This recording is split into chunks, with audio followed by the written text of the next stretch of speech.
Welcome back. Bersama Ricky Dwi Setiawan Channel.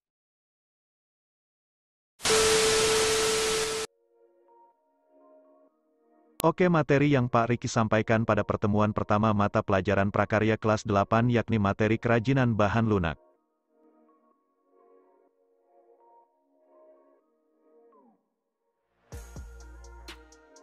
Kerajinan bahan lunak. Tujuan mempelajari materi kerajinan bahan lunak kalian diharapkan 1. Menyatakan pendapat tentang keragaman karya kerajinan bahan lunak sebagai ungkapan rasa bangga sebagai wujud rasa syukur kepada Tuhan dan bangsa. 2. Memahami pengertian, sejarah, jenis, sifat dari karakteristik kerajinan bahan lunak berdasarkan rasa ingin tahu dan peduli lingkungan. 3. Memahami teknik pengolahan, prinsip perancangan, prosedur pembuatan dan penyajian, kemasan kerajinan bahan lunak berdasarkan karakter yang dapat dikembangkan sesuai kebutuhan wilayah setempat dan 4. Merancang, membuat, menguji dan mengomunikasikan produk kerajinan bahan lunak daerah setempat berdasarkan teknik dan prosedur yang tepat berdasarkan orisinalitas ide dan cita rasa estetis diri sendiri dengan disiplin dan tanggung jawab.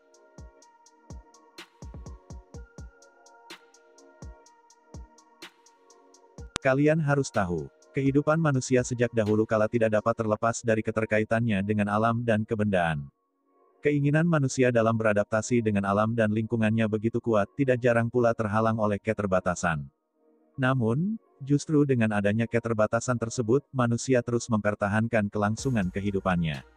Manusia berupaya memenuhi kebutuhan dan mencoba mengatasi kendala yang dihadapi dengan keterampilan dalam melakukan sesuatu yang lama-kelamaan tumbuh menjadi keterampilan kerajinan.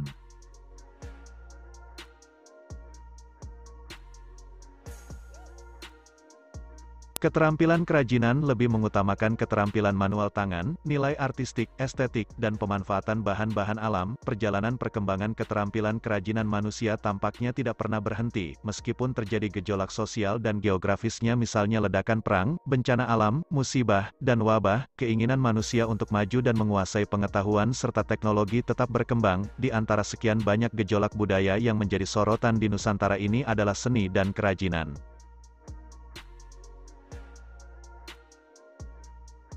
Perkembangan sosial budaya yang sangat pesat saat ini berpengaruh terhadap perilaku maupun selera masyarakat terhadap kebutuhan kebendaan. Kerajinan memiliki kekuatan yang mampu menjembatani kebutuhan tersebut. Semakin merebaknya produk-produk industri kerajinan dengan berbagai desain yang bercirikan ekonomis, musiman, yang menyebar luas ke pelosok Indonesia seperti pasar, swalayan, grosiran, mal, etc., dan sebagainya. Keragaman jenis kerajinan bahan lunak alam dan buatan terlihat melalui produk-produk yang dijajakan tersebar di berbagai daerah perkotaan. Sebut saja jenis bahan lunak polimer clay, lilin, sabun, gips, fiberglass, dan sebagainya. Produk yang dihasilkan berupa bingkai foto, hiasan, gantungan kunci, dan sebagainya. Pasar impor telah mendominasi penggunaan bahan lunak tersebut sebagai bahan kerajinan. Kehadirannya membangkitkan pesona, daya pikat dan keunggulan, terutama untuk konsumen yang mengejar keindahan, kepraktisan, dan ekonomis.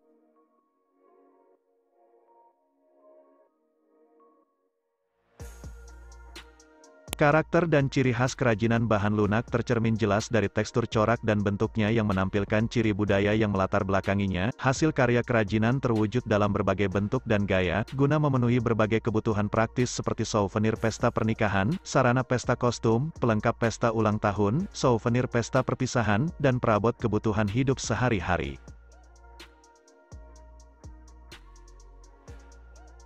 Bagi masyarakat Indonesia, benda-benda kerajinan dapat menjadi alat untuk memperkenalkan keragaman budaya daerah Nusantara. Daya tarik dari benda kerajinan setiap daerah ini memiliki corak dan bentuk yang berbeda-beda, sehingga kita dapat mengenal suatu daerah di tanah air melalui benda kerajinannya.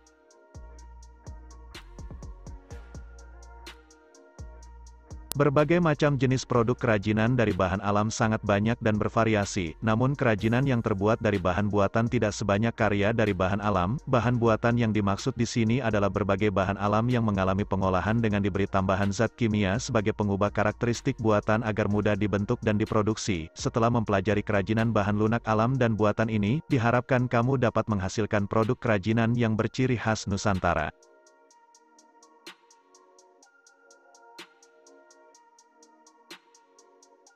Pernahkah kamu pergi ke pusat perbelanjaan atau berbagai tempat lain seperti pameran dan tempat-tempat wisata di daerah tempat tinggalmu? Banyak kerajinan dari bahan alam yang berasal dari berbagai daerah di Indonesia, seperti tanah liat, keramik, dan getah nyatu dari Kalimantan, sedangkan bahan buatan banyak diimpor dari luar negeri, seperti Cina dan Korea, bros dari plastik, perabotan rumah tangga dari melamin, bunga dan daun tiruan yang terbuat dari kain atau plastik, serta tas beraneka macam bentuk dan warna dari bahan kulit buatan, semua tampak indah dan menarik buatmu bukan? Apalagi harganya terjangkau. Oleh sebab itu, untuk mengurangi produk impor masuk ke Indonesia, mari kita pelajari bersama dan lestarikan budaya bangsa.